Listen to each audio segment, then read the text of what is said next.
Hi, I'm Heather from booktubes, and today is an ebook haul. I've not done an ebook haul since June, and I thought I would do it a little bit differently this time. Normally I do any books that I purchased and haven't read, and then anything I have checked out from the library or from Kindle Unlimited that I haven't read at the time. This time I figured, no, let me go over all of the books that I have purchased in ebook form. I haven't purchased any physical books since June, and let's go over how many of them I've read, etc. So in total, I have 14 books for like the second half of June, July, August, and up till the 12th of September. First, we're gonna go over the ones I haven't read, or maybe even haven't mentioned, but haven't read. The first one is The Thrall, which is Seven Sins MC number 3 by Jessica Gadziala. This is a demon motorcycle club series, and this particular love interest, she is a vampire thrall, so she has been enthralled by their blood, and it's a little bit like a slave. There's not much that she can do to say no. The demon motorcycle guy, he sees her in a BDSM club, realizes that she is not there of her own free will, and rescues her. Unfortunately, she can't go far away from the vampire without physical pain, and so they go on a road trip to try and get as far away as possible to try and break the bond. I know most of this because Steph from Novelty Corner read it as an ARC. I also got it as an ARC. I did not read it and then bought it out of guilt.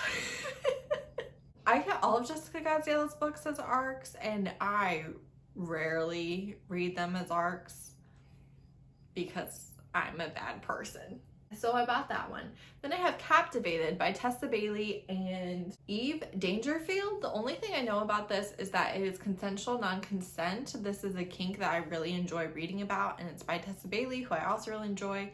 I read a ton of her, I think it's Entangled maybe, stuff years ago before I started booktube. When I first kind of got into romance, I read like so many of hers in a row, like 15. Back then I would do author marathons a lot more than I do now. Now it's kind of rare for me to read 2 of the same anything in a row. Back then when I would find an author, I would often read quite a few of their books in a row, and I did that with Tessa. So I really enjoy her writing, and I love this kink, and that's kind of it. Then I have Renovation of Love by Meka James. These are older main characters. It's Black love. I believe I saw this from Shades and Pages. She has a blog. I also follow her on Instagram and Twitter. That's the word. I'm pretty sure it was her that had posted about this. It was 99 cents, and that's why I bought it, because she recommended it. I have never read the author before, and that's it. I think they restore an inn or a bed and breakfast or something like that, but I could be very wrong. Then I have Unspoken by Ari Reavis, I think. It's hard to read my handwriting. So there was this independent author, this like indie author festival thing, this virtual thing. I know Whitney from, I don't know what her booktube channel is. Reads with me, maybe? That she'll be linked, but I could be really lying about her channel name. Wow, my mind. You know, she had a panel, and then Lisa from Remarkably Lisa had a panel. One of the authors had this fantasy book and was free, so I went ahead and grabbed it on ebook. I think it's Black love, and I think it has queer representation in it. Honestly, I can't remember now. But it's a fantasy romance, and that's specific, and I looked it up and saw it was free, and here we are. Then just recently, because of all the stuff in Texas, Jackie Lau had 3 of her books have abortion in them, and she was selling them, I think, on sale and giving all of the proceeds towards abortion causes in Texas. And this one was 99 cents. I bought it. It's Pregnant by the Playboy by Jackie Lau. I've read her Chinese New Year romance, and I have her Thanksgiving one. I know I plan on reading it this year. So I bought this one. It is an accidental pregnancy, and she eats cheesecake. Jackie Lau, I really enjoy her. I follow her on Twitter. I like her writing, so that's why I got it, even though Pregnant by the Playboy wouldn't normally necessarily be something I would jump on.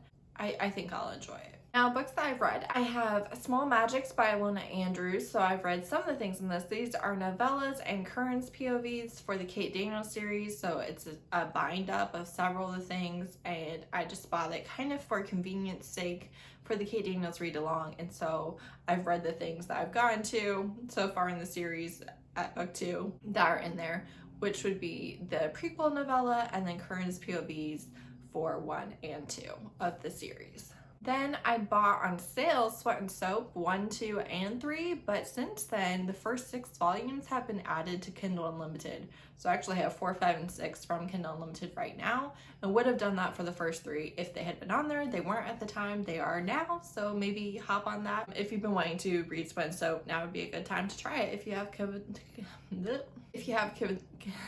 can't say it.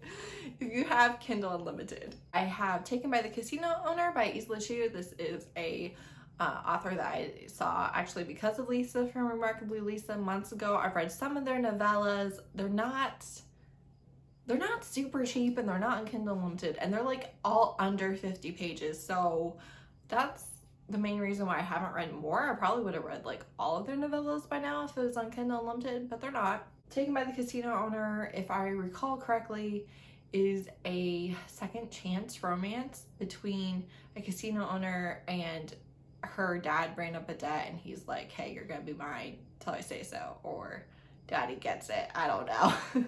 Tale as old as time. I haven't given any of Isla Chiu's books 5 stars, but they're so short and they just are kind of cracky. I like them. Then I had Drag Me Up by R.M. Virtues. I bought this. Obviously, he had a panel on Nicole from Who Picked This Book on her channel for the Hoathon. He was one of the authors that they featured, and I follow him on Twitter. Really enjoy him.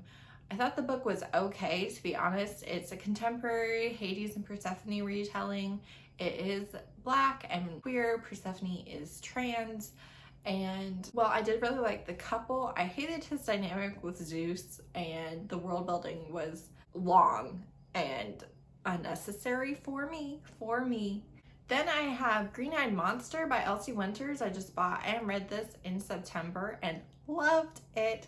So this is the novella. It's like 50 pages. It's 99 cents. And then the sequel, which follows a whole different couple, but it's in the same world, is on Kindle Unlimited, and it's full length. Green-Eyed Monster is about an orc at a university. So he's got his button-up shirt, he's got his glasses, he's got metal caps on his tests, and he's so sweet. He's like the sweetest cinnamon roll. And he rescues a elf or a fairy, I don't remember. He actually rescues her because the elf that is the main character of the second book is accidentally creating mayhem at the university. So I liked that both books were connected. I actually just finished the full-length one yesterday. 99 cents. The cover is gorgeous, and I really enjoyed her writing, like, so much. Very beautiful, very witty and funny. Really liked it. And those 2 books are her only titles right now, and they both came out this summer, so really looking forward to her next release. Then I also bought The Bastard's Betrayal by Katee Roberts. Okay, I have a love relationship with Katee Roberts, but I also have a little bit of a hate. Don't come at me. So Katee Roberts does what she does extremely well. But a lot of times her characters are not very soft or caring emotionally with each other in a way that I really enjoy reading. I like for my characters to just truly take care with one another, if that makes sense. And that emotional aspect is usually it's not how she writes her books. So I don't tend to read a lot of her work back to back, and I definitely am not like buying every single thing, but she gets so many amazing projects that she always sucks me in. This one I specifically bought because it is my favorite, like my all-time favorite trope, which I have a recommendation video for going up right after this video, my next video, and that is Stolen from the Wedding. That is my favorite trope, and Katee in a live show was like, yeah, I love it too, like so much. And so that was in this book, and that's why I bought it, and it delivered. It was so good. I did really enjoy it. They're mafia rivals, and she shoots him twice when she finds out that he's not who he said he was, and then he takes her from her wedding. And I loved it. And lastly, I have Mounted by a Monster Under Her Bed by Mia Shay. This is 100% a recommendation from Bree in 11 Words. It's only like 13 pages. It's extremely short. I got it for free. She said it's free often, so if it's not free when you go and check, maybe wait till it's free. It's literally the monster under the bed sleeps with her.